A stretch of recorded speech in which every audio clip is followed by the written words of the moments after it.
And action. Live from New York, it's show and tell. He cracks me up every single time.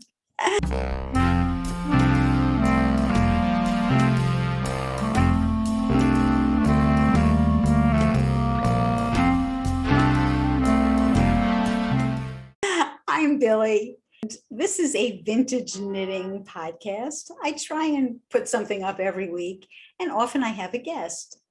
This evening, my guest is a woman from Australia, and without further ado, let me switch over and introduce you to her.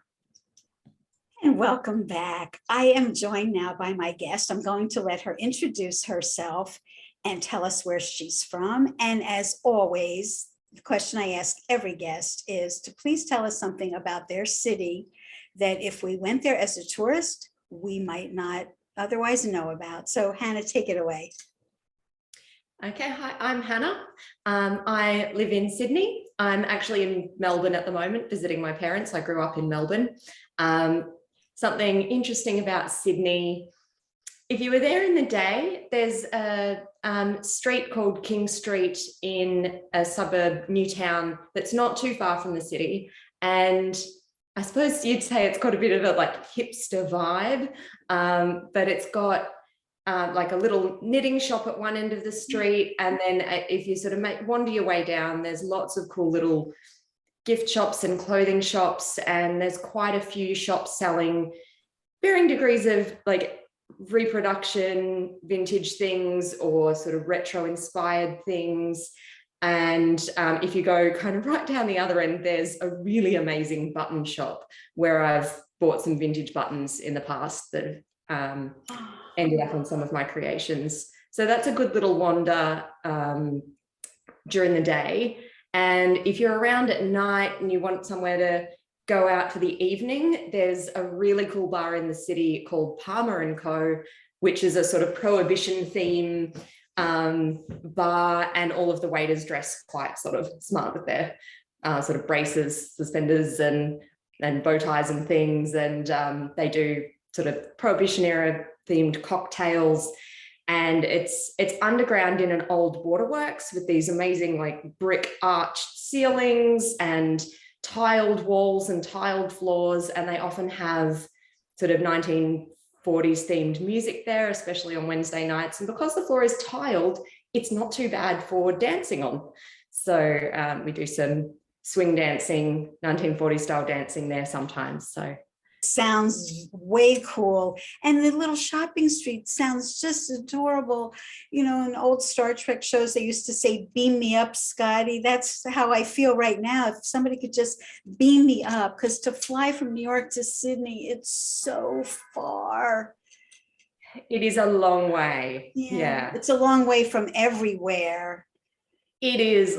When Australians travel, we tend to go away for big trips to a lot of places, because by the time you're out of Australia, you've got to make it worth your while. So it's the same thing for the rest of us. When everybody else goes to Australia, they plan on staying there for a while because it takes so long to get there. So, you know, some of the other islands, South Pacific and whatnot.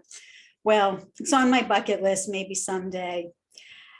So I brought you here to talk about knitting, of course, but I wanted to say that you first came to my attention with these photographs that you take.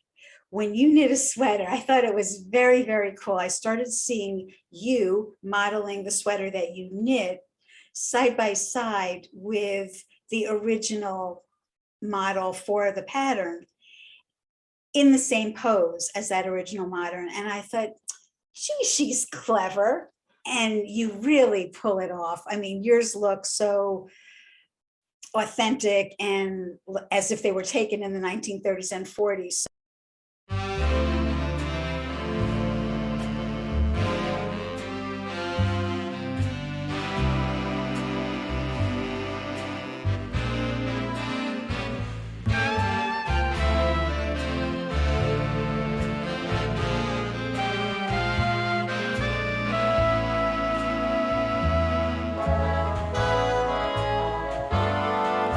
you seen anybody else doing that, or is that unique to you, do you think?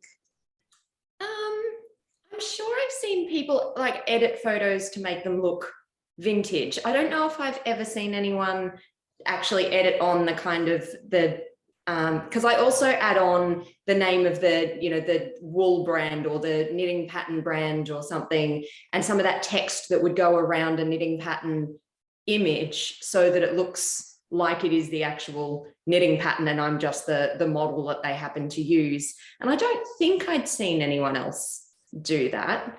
I'll send you some of those after so you can show those. That would be great, because they're really, they're so clever.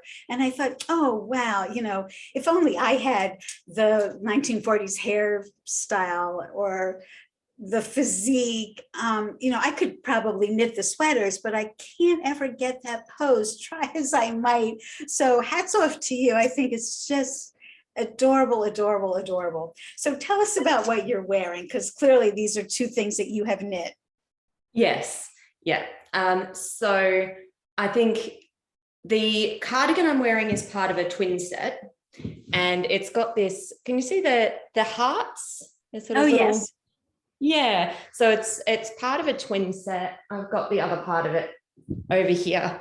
And this was, I think, really the second vintage knit that I did to make this twin set. I think I've got that in the right order. I wear it a lot, and it was a bit of an expensive wool, but or compared to some of the other ones I use, but it does feel very, very nice. It's Morrison Sons might be an Australian brand, I'm not sure, but they have a line of yarn called Empire.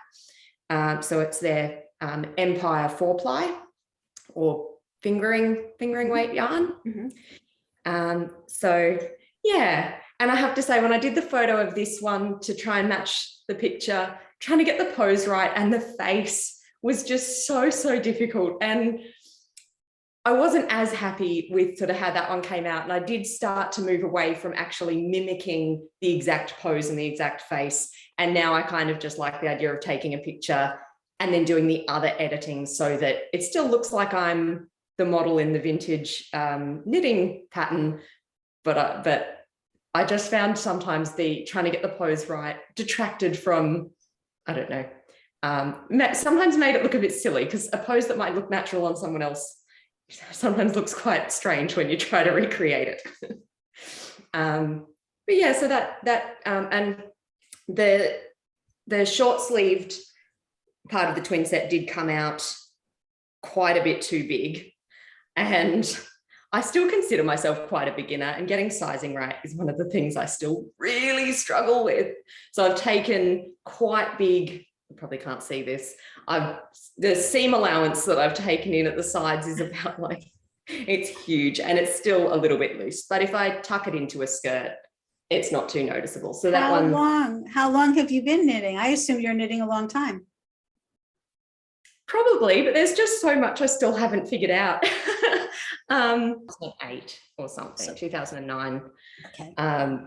But not knitting a lot since then. It's probably only been the last maybe 4 years or something that I've really been someone who always has a knitting project on the go. And like I knew how to knit since 2009, but then it was often just a little project, and then I wouldn't really do anything for a while. And I was often doing things that didn't need to be a particular size, and, you know, scarves and things. So yeah. Well, for people who are just experiencing vintage knitting for the first time, or, you know, new to it, don't be surprised. The patterns are not anything like contemporary patterns. They're challenging, and they assume that you know a lot. Like they'll just tell you, you know, assemble the pieces, and you're on your own to figure out how these pieces go together. And sometimes there are many pieces, and sometimes it's not straightforward how they go together, because it's like a jigsaw puzzle. So that's part of the fun though, isn't it? Yeah. And I find that even though when I first finish something, there's often some aspect of it that just isn't quite how I thought it would come out. usually within a couple of days or like wearing it a couple of times, I'm like, okay, it's not quite what I thought it was going to be, but I'm happy with what it is. And it just takes a minute to bridge that gap. Do you have an example with you of a sweater that falls into that category that didn't come out the way you expected? Probably the most significant one is one I finished this week. And I made this because I had this yarn from before I knew much about knitting. The yarn's not all that nice. It was just from Spotlight, which I think is probably the equivalent of maybe Joann's. I don't know if Joann's have yarn, just a craft store kind of thing. It is a little bit scratchy, but I wanted to use it up and I had buttons that were a really great match. So I thought, well, I have to use it. So it has this amazing sort of crisscrossy pattern, but it's 4 stitches to an inch, and it's a drop stitch that gives this effect. So you're actually just doing stocking stitch for 5 out of every 6 rows. So I thought, I'll throw that together. Now the picture in the pattern for this is a very 1940s style hair, cardigan, everything. It's full long sleeves. It's not overly tight fitting. This came out quite tight. It is bracelet length sleeves, and it really finishes very much sort of at the waist, and I can't really do it up, or I can, but it doesn't look very good. But I wore it to work this week with my 1950s high-waisted jeans and sort of much more of a like bad girl sweater look instead of that 40s look, and I love it. It's just a really, really different style to what I'd thought I was making. Were you getting gauge? I'm moving towards giving up on doing that gauge testing because it just seems to fail me every time. I knit, I'll do 4 or 5 inches of knitting, to count over, and I'll knit a decent length and I'll check the gauge and I'll, change my needles till I've got it right. And then I knit my thing and it comes out massive or tiny or something. So now I kind of just start with a part of the pattern where maybe I think gauge isn't quite so important. And then I just try to check as I go. But I haven't solved it. It's always the wrong size. I think what you just said is so damn brilliant that it's worth just pausing here to talk about that, because I think that's a problem for many of us, myself included. It's happened to me too, that I painstakingly make that gauge swatch and I measure and I think I've got it. And then I start to knit, and there's a difference between having like 30 stitches and then like 140 stitches somehow. I don't know if it's the rhythm of the knitting or if it's how they glide on the needles when there's the weight of the other. I just don't know why, but exactly what you described has happened to me too. So more and more, like this doesn't have sleeves, but often if there is a question of doing the sleeves and the pattern calls for doing the sleeves after you've done the back and the front, I ignore that and I start with the sleeve for that reason, because if the sleeve, it doesn't have as many stitches if you're starting at the cuff, and maybe there's ribbing, so okay, I can at least see how the ribbing is, so I know how casting on for the waist might be. But then when I start to get into the pattern above the ribbing, you haven't invested that much time. It's almost like making a swatch. And if that's going along well, then it's true. Then you have that as your gauge. So I'm with you on that, girlfriend, all the way, all the way. That's probably a really good tip. People hate, not everyone, but especially new knitters, they hate to make a gauge swatch because they want to just get right into the knitting. So hey, this is the voice of experience. You are knitting a long time. You didn't start yesterday. And I think that is something that you get from experience, the experience of having it not work out time after time after time. Like, okay, I'm not going to do it. And the other thing is, you know, how many times do you start a project and then it kind of ends up in the naughty corner for a while when you're, you know, frustrated with it or bored with it or something, and then you might be coming back and continuing to work on it years later potentially. And of course your attention might change over that time. It might be, I don't know if it could be influenced by the project that you did just before it, or, you know, what other things can influence that. But again, I think that's a really good reason just to check as you go. The sweater I'm knitting right now, I did that. It's a complicated pattern, 3 colors, and it's some rows are 2 colors, but other rows are 3 colors, and there's floats, and I had never done anything with 3 colors floating in the background. It's a little twisted and tricky. It's not smooth like Fair Isle is. And the pattern doesn't really give a lot of information because it's, I think, 1939. So as I started, I mean, my waist, thank goodness, is smaller than my bust. So when I cast on at the bottom, I did start checking and I saw, ooh, that's going to be a little bit narrow. I'm going to have to get it wider. So at least I knew I could increase my needle size. But I am constantly checking to make sure that by the time I get up to here, it will be wide enough. So these are all things that you develop from knitting a lot and from experience and from getting to know your own shape, like where you can get away with it being smaller and where you absolutely need to have it bigger. Fascinating. Okay, I totally interrupted you. I love what you're wearing at the moment. Is that one that you've knit yourself? Do you think that I would wear a sweater that I didn't knit? Let me rephrase. Why don't you tell me about the vest that you're wearing, because it looks lovely.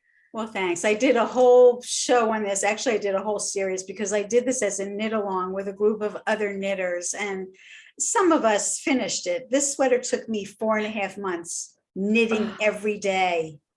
And I don't mean knitting every day for 5 or 10 minutes. I mean like knitting a lot throughout the day. It's called Jeannie, and it's part of Susan Crawford's Vintage Shetland project. It's from that book. Yes. I just changed up the colors. She's got a whole different color scheme, but this is the first time that I'm actually like wearing it, not just to make a cameo appearance, but like throughout the day, because now it's summertime here in New York and it's 80, I think it's 85 degrees. So it's pretty warm here, 85 Fahrenheit. 9 colors, 46 stitches to the inch. Thanks for noticing, but I want to talk about your sweaters because I could talk about my sweaters anytime. Sorry. Yeah, no, I love the colors you've chosen. I haven't really done any color work, mostly because I'm too scared to commit to a color scheme. I'm like nervous about choosing colors and having it look right. And so that just keeps being, I'll do that next project. I'll do that next project. Oh, well, there's a new job possibility for me. Maybe I should be like knitting color consultant. Show me your colors. It's something that I also grapple with, but usually what I do is I find something in my wardrobe that I want to match up to. Not in this case, but I've shown a pair of shoes that I matched colors up to, and I've shown a handbag that I matched colors up to. So I've done that recently. Yeah. So there you go. I haven't knitted the thing yet, but I bought some shoes that were an amazing color because they were just, I couldn't pass up on them because they were so pretty. But then I realized I had nothing that matched them and went, okay, now I need to take these to a wool shop, buy some wool in this color and knit myself a top, a hat, a handbag, gloves, everything. So exactly. I've got the wool. Exactly. You and I are on the same wavelength. Yeah, I mean, that's how it is. Because if you want to wear it, you need stuff to go with it. I'm always looking for jewelry to match up to stuff too. So, okay, back to you. Let's hear about the sweater that's underneath the cardigan. Yes. So I really talk about needing things to match and coordinate. Just a plain sort of cream, sort of lacy knit top just goes with everything, which is one of the things I love about this. It's also a pattern that is such a joy to knit because it's essentially just a square and you have the lace pattern, but you don't have to worry about shaping or, increasing, decreasing. You just go straight up the sides And then when you get to the sort of armhole point, you just cast on an extra, I think it's 7 stitches for seed stitch for the band at the kind of sleeve. And then you just keep going straight up, and then it's straight across the neck. You've hardly got any seam. You've got side seams and shoulder seams, and you're done. So it's fantastic as one that you can very quickly memorize the pattern and very easily just get into doing that while you're watching TV. I knitted another one from a similar, so I have a lot of the paper patterns for these. So I knitted this one for summer, and this is done in a cotton linen blend, I think. And it's the same idea. You can see it's really just a square with the rib at the bottom and the seed stitch band at the sleeve. But then you put it on, and you maybe a little belt at the waist, and it fits really nicely, and they're just so easy to knit. It's funny because it looks so boring off, except for that beautiful stitch. But when it's on, it looks great. Yeah. Not everyone can wear that neck. It looks very appealing on you. Thank you. Oh, you're welcome. The pinky peachy, I'm not quite sure what, like guava colored one that I've got has a little bit more, it's got some short rows at the neck, and it does have just a little bit more shaping at the neckline. So there's just a very slight difference between the shaping on the two patterns, but yeah, that, and I feel like I always want one of those on the go because they're such a pleasure to knit. The design of the stitch on the other one, was that in the pattern, or did you apply that? Okay. No, they're both, and they're actually really similar because they've both got bands of seed stitch and then bands of a little sort of eyelet-y, like some lace work. Mm-hmm. And it's just the difference of, this one has 2 together, 2 apart, 2 further apart, and the one that looks like it's got flowers is 2 together, 2 a little bit apart, and then 2 together. So they look quite different, but they're so similar. Oh, it's great that you can layer. I haven't gotten to that stage yet. I've never done a twin set, but I like to. I've got more plans for twin sets. I hope to do some more twin sets. And I like having some vintage buttons. This one's got, these are actually metal buttons that are, I think they're coated in an enamel. I got them from, I think it's a woman with an Etsy shop, Agnes Vintage Buttons, I think is the name of it. And she's got some amazing buttons on there. Oh, good. I'll be looking a few times with that. So yes, I definitely have plans for other twin sets, or in the case of, I finished this one fairly recently, and I want to make a skirt to match this one. So just because these things do look very different on, if I can show you the picture of the person in the pattern wearing it, it'll give a bit more of an idea of what it looks like. So it's this one here. There we go. And I really want to knit a skirt to match that so that it's a bit of a, like a dress or a 2-piece thing. I try not to buy expensive paper patterns on the internet, but I saw that pattern and I think I paid more for postage from the UK than I paid for the pattern itself. And I paid more than I think I should have, but I just thought I want that in every color and I want it to match a skirt. And I have to have that pattern. So I think these things look better on you than they look on their models. Oh, thank you. I have a bit of a collection of the vintage Vogue patterns, and I've never actually knitted anything from vintage Vogue yet. I just hoard the magazines because they're so pretty. Why haven't you? I don't know. I definitely should. It's on my list. Maybe partly because some of them are a bit complicated, and I do like a bit of lazy knitting when I can manage it. An example of that would be, I really like how this is done. Love it. Wait you knit the whole thing completely plain, and you go back and you do the design in embroidery. So it's actually, so again, perfect TV knitting style. Whole thing is just stocking stitch jumper. And then, and again, this is another one where I've taken in gigantic seams on the inside because it came out much too big. But you know what? I've done that too.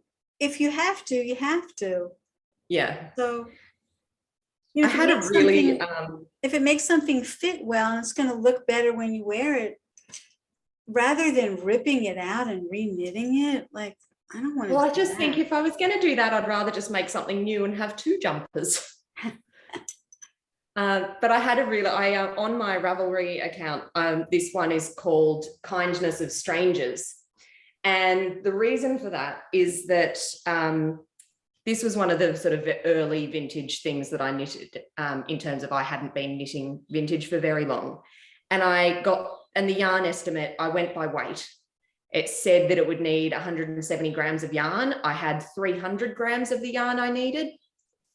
And I finished the front panel and I'd used well over half of my yarn. And I thought, well, I'm not going to be able to finish it. And I don't know what I'm going to do. And I went looking on, this was another one that was just a spotlight yarn, so craft store yarn. And I went on eBay and I was looking to see if anyone was selling it. And I was looking on Ravelry, and eventually I found someone who had some in their stash, but it was listed as not for sale.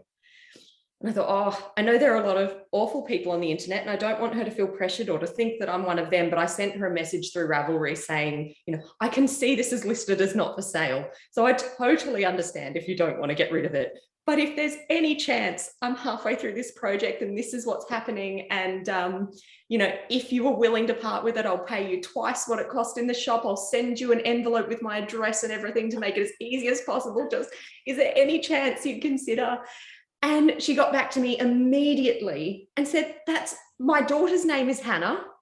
And she, she's also living in Sydney. And it was just this sort of, we ended up chatting backwards and forwards.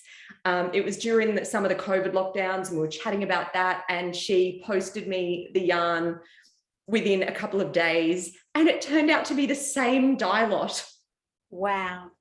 Wow. So, I think when people put their stash on Ravelry, they don't bother to check that it's for sale. I think the default is not for sale. So I think it's always worth asking. Somebody might have not wanted to sell it 5 years ago when they put it there, and maybe now they do, and they just never updated. I mean, I've seen people in Ravelry who have like a buku stash. They can't possibly need everything they have. So I've written to some people, and I had one person say to me, if you really need it to complete a project, I will give it up.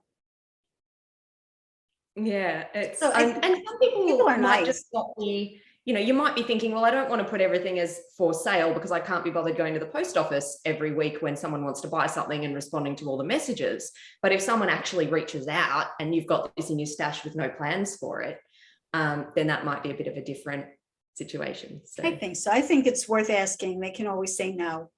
Yeah. And it's great that it worked out for you. How fabulous.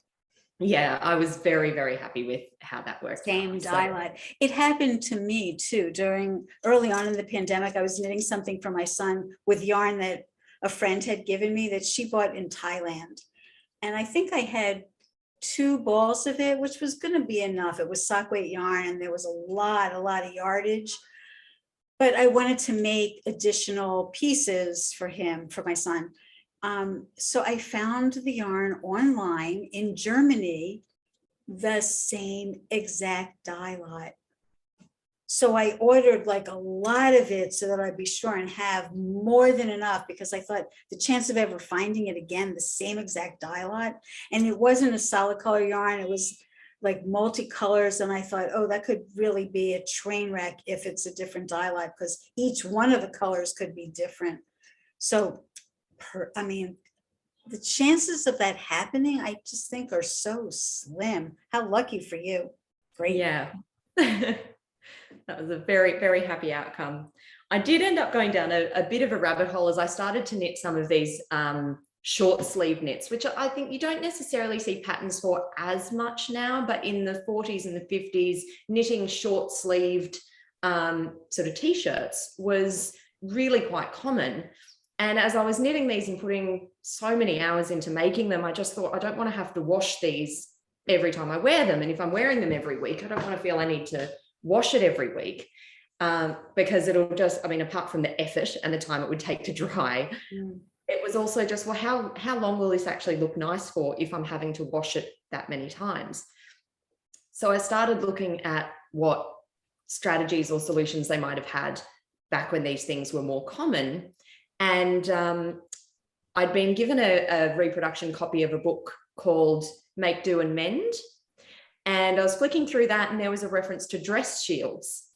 So I started looking into dress shields, and there's quite a few different styles. There are some that you can sew into your clothing, and I don't know where they are. I have some. I actually want to put some into this cardigan because, as you can see, I'm wearing a sleeveless shirt underneath it, and then I've got the cardigan, and having some dress shields that you can tack in and just protect the cardigan a bit, I think would be really nice. But I want to cover them in some dark brown fabric first so that they don't stand out or anything.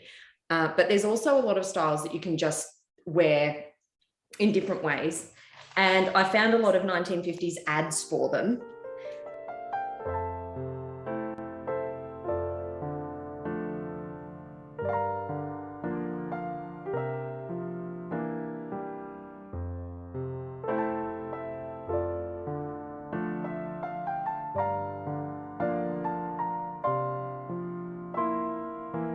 And I even found an actual vintage. So this is a set. This is a vintage sort of dress shields set. So it's just a very loose fitting. I suppose it was probably one of those one size fits all type things, with a very wide low neckline so that you could wear it under anything. Little clip at the front that just clips sort of under the bust. And then in the armpits, it's actually got a little bit of plastic in there, I think. And I got this really cheap because the person who was selling it was really confused. They had it upside down on their mannequin with the armpit things on the shoulders. And they'd said dress shields, but no, there is no protection in the armpits. So that got me a bargain because they didn't know which way up to put it. So I haven't actually worn the vintage one. I keep that just as a curiosity, I suppose. But I went and bought some different styles for myself.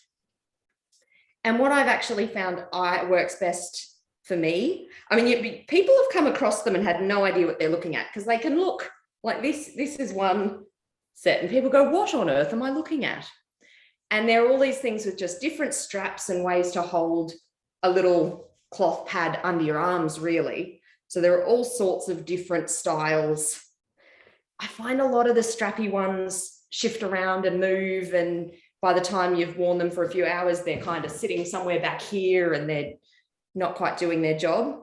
So my personal preference is this style. Again, it's just a really, this is super stretchy, and it just comes right down and sits fully under the bust, so it doesn't matter kind of what neckline your top has, or you know, if you're going for the 1950s pointy look, it's not going to flatten things.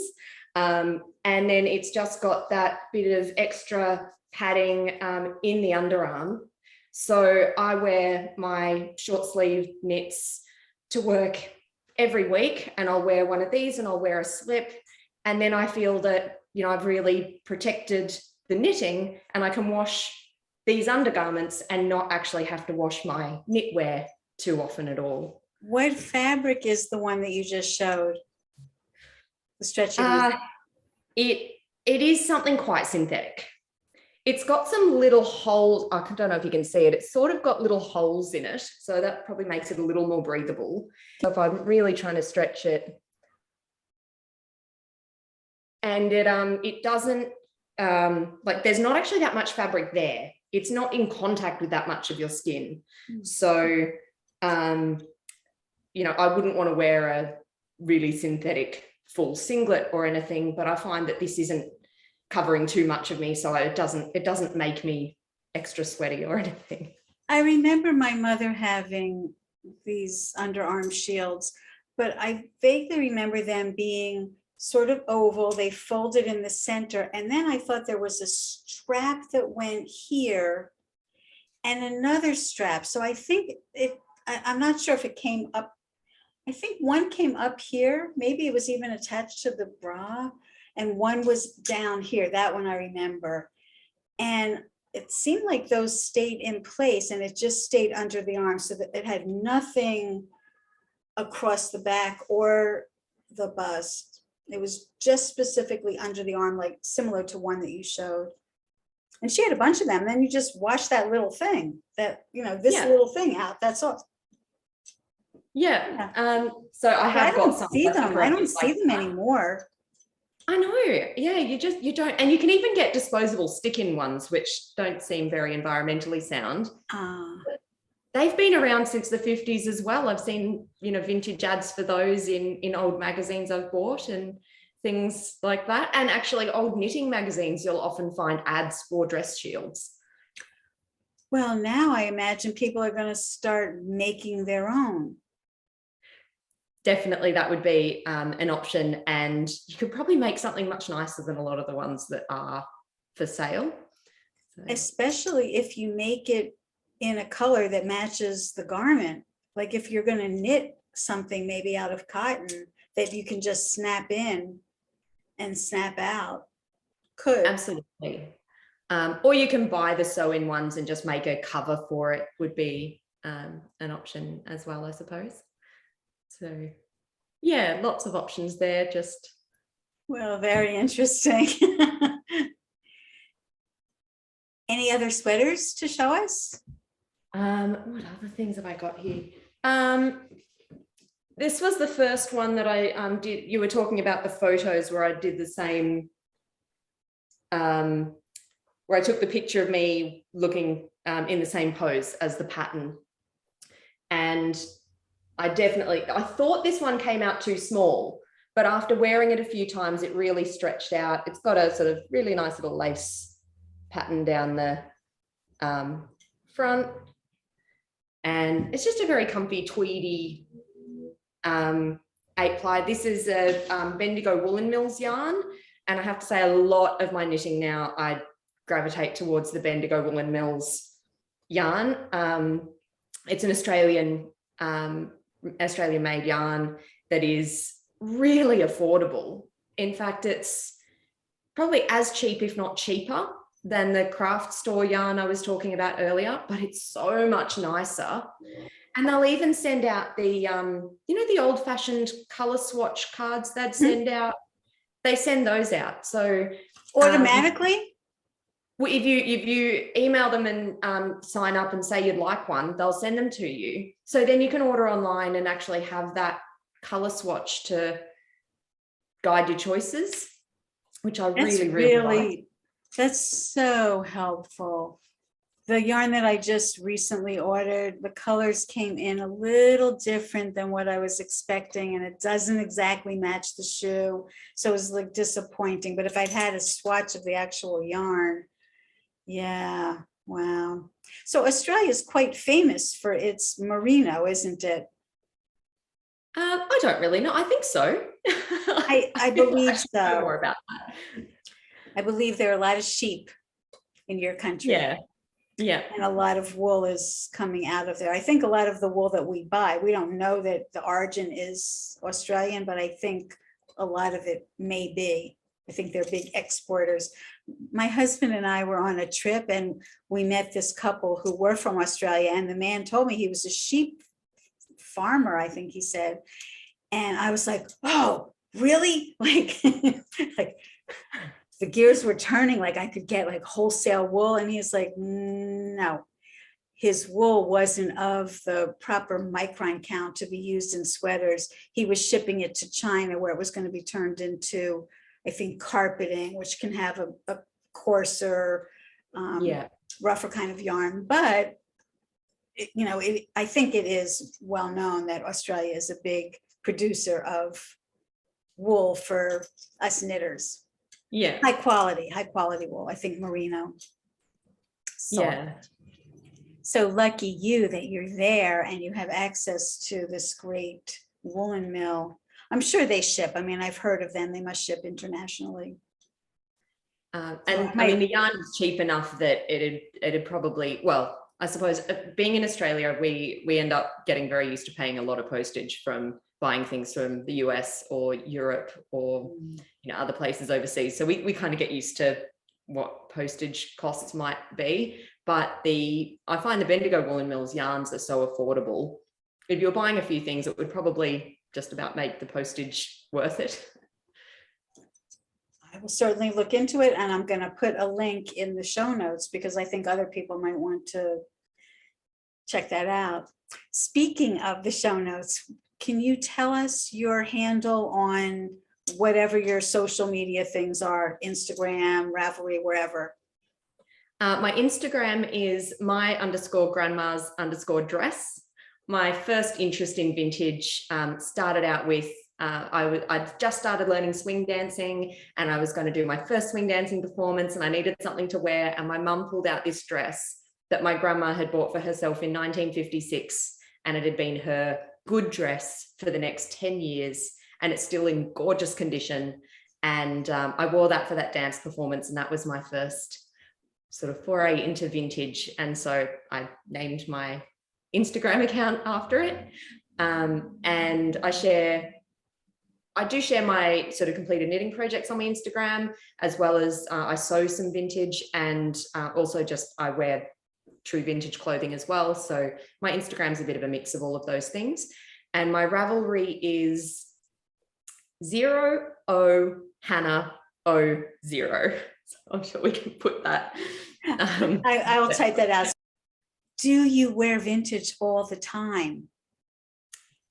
I certainly wear vintage style most of the time. For anyone who wears vintage, I think they'll relate to this. I had just a few incidents of, being at work and thinking, oh, this isn't fitting as snugly at the waist as it should. Oh, the seam is splitting right alongside the zip in the center front. That's a bit awkward. And that same day I was sort of walking along and went, oh, what's that flash of white at my shoulder? Oh, the shoulder seam has opened up. And then I went to reach for the buzzer on the bus on the way home and the sleeve seam went, I went, oh. And so I got home and just because even though the fabric was still really sturdy, the whole thing's sewn together with sewing cotton that's, 70 years old or something. And it just started to sort of disintegrate on me. And it's painful just hearing about it. I mended, I loved that dress. So I actually just went and put every single seam of that through my sewing machine and just reinforced all of it. But I feel that the true vintage, I'd rather hand wash it, and I just don't feel as relaxed in it because I do want to be so careful with it. So I tend to keep the real vintage for weekend events when I'm really dressing up a bit nice. And for every day at work, throughout winter, I wear things I've knitted for myself from vintage patterns. And in summer, I've got a few things I've sewn for myself from vintage patterns, but I've also got a few sort of reproduction or modern vintage styled dresses that I wear. So I'm generally, dressing in the theme of the vintage look, but not true vintage every day. Your surroundings look like they're vintage too. I know this isn't your home, but is your home also vintage inspired? I would like to live in a vintage inspired home. I have a few vintage pieces of furniture in my apartment, but I just don't have the space at the moment for really having all those nice sort of vintage things. It's just bits and pieces at the moment, but someday when I have a slightly bigger place, I would like to really plan some nice things and have a very vintage look to my home. So if you have no other sweaters to show us, you wanted to tell me about these stockings? Yeah, so I was thinking about vintage knitting and vintage knitting skills, and I thought, I know this isn't quite vintage knitting, but it is a very transferable skill if you're a knitter who wears vintage. And again, I don't wear these every day, but for special occasions and things, I do have the old actual vintage. You know, I love even just the packaging on these things is gorgeous. But I've got the old seamed, the seamed vintage stockings, and they're absolutely beautiful. And I'm certainly not going to throw them away because they've got one ladder or one little hole in them. So, and I've also bought a few pairs that were cheaper because they had a ladder or two. And a ladder in a stocking is exactly the same as a drop stitch in knitting.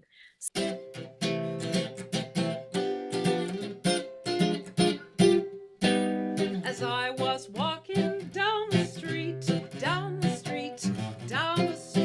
I met somebody who was mighty sweet, mighty fair to see. I asked her, would she like to have a talk, make some talk. All the fellas standing on the walk, wishing they were me. Mama, mama, let me dress up tonight, dress up tonight, dress up tonight. I've got a secret, gonna fess up tonight, gonna dance. The theory, it's easy to mend. You just need very good eyesight and very good lighting and a minuscule crochet hook. I think the one I use is 0.5 millimeter. So it's teensy tiny crochet hook to just go in where there's a ladder. Another trick that really helps is if you spray it with some hairspray, that stabilizes it while you work picking up the stitches. And then you just need to rinse the hairspray out for the threads to relax back into their sort of normal place. But I thought that mending of ladders in vintage stockings, definitely a transferable skill from the land of knitting. And do you have a video of yourself doing this mending? I can definitely do one for, take a little video for you and send that to you. And we can Whoa. at the end. I think that would be very interesting for people to see. I think I'd be very interested in seeing it.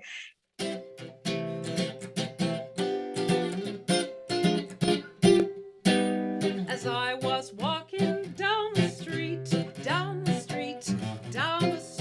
I met somebody who was mighty sweet, mighty fair to see. I asked her, would she like to have a talk, make some talk.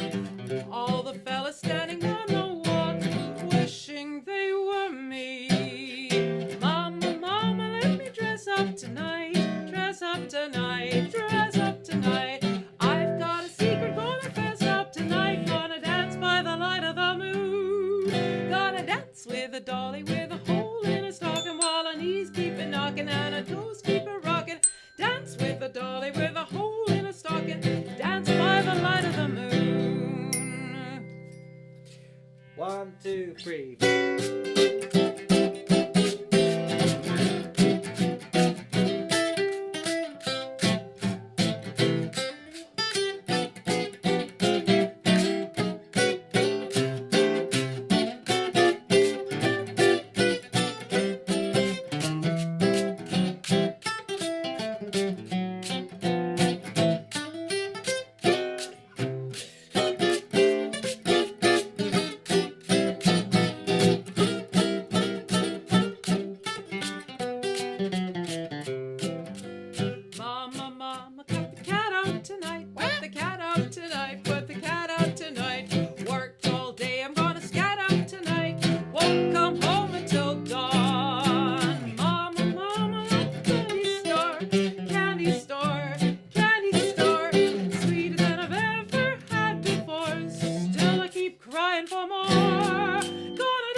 About this little crochet hook, because I'm contemplating crocheting a blouse. I'm not really a crocheter, but I saw a 1950s blouse that I really, really like. And I'm afraid that the crochet hook is almost as fine as the one that you showed. A little bit thicker, I think a number 10, which may be 0.75. So it's still pretty fine. And I'm very intimidated. So I keep mentioning this. I'm hoping that somebody's going to hear and reach out to me and say, oh, I am expert at crocheting at that gauge and I can help you, because I really would like, misery loves company. I'd like somebody who can hold my hand through it, because as I said, I'm not a crocheter. So it's scary to see that teeny hook. I see magnifying glasses in like Yes. strong magnification in my future. Yeah, I think my mum does some lace crochet, and I think a lot of it is sort of relying on the feel of it rather than actually, in the same way that I can knit in the dark. I think she's not looking at being able to see everything she's doing with the crochet. A lot of it is sort of the feel and kind of going, well, it should be about here. So, And I guess at that fine gauge, if you miss one little stitch, it's like probably not even noticeable. Wow, well, that's an interesting point. and unlike knitting, it's not going to unravel if you get something a little bit wrong. You know, if you're knitting something fine and you drop a stitch, it can be a bit of a disaster, especially, you know, when you're new to knitting, that can be a really frightening prospect. But with the crochet, you don't have that to contend with. Well, that's also good to know. Thanks for that tip. I might be calling your mom. All right, well, Hannah, I think this is as good a place as any to stop. I am so appreciative that you were willing to work through the big time difference. I think you're 18 hours off from me. You can see as we're talking, it's getting darker and darker in my apartment. Yeah. I know it's early morning where you are, but it's not late here, but it's 8:24 and the sun is starting to go down. In the summertime, it stays light later, but still, we don't have any lights on in the apartment. I just have my ring light here. So thanks for working through the time change. And Oh, no, that's totally worth it. It's been really lovely. Thank you. so interesting to see your sweaters, and I know that you're going to have some good pictures for me to intersperse here, so that'll be great. Thank you so much. Thank you. It's been wonderful to meet you. And yeah. Likewise. Well, you'll see, I invite my guests back. We do some powwows once or twice a year, so you'll be seeing me again.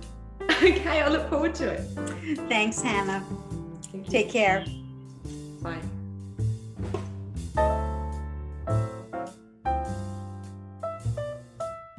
So I was just going to share a little bit of the story behind a thing that's been sitting behind me while I've been talking. My mum's very into arts and crafts, and she did a class once that was a class about building a shrine around a special object, and you could bring whatever object you wanted. And so she brought this fork that is hidden here in the center, and you'll see that the fork is curved. It's not sort of flat at the end like a fork usually is. And so this fork belonged to my mum's grandmother, whose photo is in this little pocket watch here. And she had a mixing fork. So when she was beating eggs or beating cream or mixing a cake, she would use the same fork every time she did that. So instead of ruining all your forks, you just had your one dedicated mixing fork. And over the course of her life, all of that mixing and beating of eggs and cream and everything has worn this fork down against the side of the bowl into that curve shape. What kind of material is it that, and where did it go? Is it in her cake? All the little metal particles? Yeah. Whoa. I mean, it's just a regular fork, but that's just an entire lifetime of beating eggs and beating cakes and all of those things. What are all the other little objects? Those look interesting too. I can see the tea strainer at the top. Yeah, so we've got a tea strainer here, and there's another tea strainer here. This is an old salt spoon. Okay. And I'm not sure if this text is from one of the postcards that that was sent by the same person who used the spoon. We've got that's 1 penny up there. And that's from 1896 is stamped on that. Cool. And yeah, just lots of little, this is a sewing machine attachment. I have a box full of those from my very own grandmother. Wow. So it's sort of, the fork is special, and a few of the pieces have meaning, but some of the others are just creating that aesthetic, the sort of cool vintage things and found objects. And was that the house that she lived in that's pictured under the fork? I think it probably is. I'm not sure about that. I'd actually have to ask my mum. And I've got a little keyhole plate here, and yeah, just lots of little different. So special. What an interesting thing. Wow. Interesting concept too. Just another way to approach celebrating history and family history. And, I think we think of family heirlooms as being, that beautiful jewelry and the wedding rings and, those really, those things that have that monetary value. And of course, they are things that don't get thrown out. But I think there's also something wonderful about those lived objects that sort of show their wear and show their story. And we might not keep as many of those because, you don't want to necessarily keep a really worn out dress or something. But I love that this fork has just, you can see the history in it. It has a story. It has a story all its own. Wow. Thanks for sharing that. That's a very, very unique, cool thing. No other guest will have anything like that. You're welcome. I'll tell my mum that she's famous on the internet. Please do.